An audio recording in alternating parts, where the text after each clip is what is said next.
Welcome!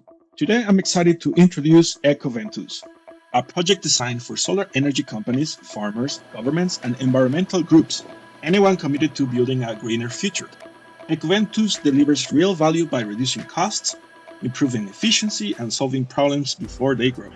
Using a combination of satellite data, sensor data, and drones, it helps to monitor solar farms to identify issues early, help farmers to grow healthier crops under solar panels, detect wildfires early in remote areas, protecting both farms and solar systems. Let's take a closer look at one of EcoVentus' most advanced features, the integration of satellite data, machine learning, and cloud processing to deliver powerful insights.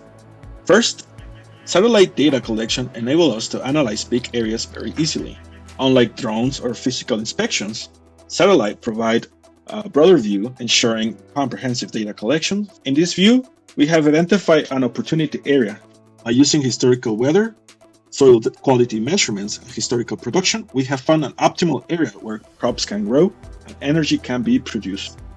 Next, the data is analyzed using artificial intelligence. These advanced models detect issues in solar panels, such as shading due to vegetation, high temperatures, or other defects. They also evaluate the health of crops under agrivoltaic systems, ensuring better resource management. Finally, we can report back our findings and overall production. This is the architecture overview. Our application is containerized into Docker containers. We split them by front-end and back-end. It was very important for us to run Python code.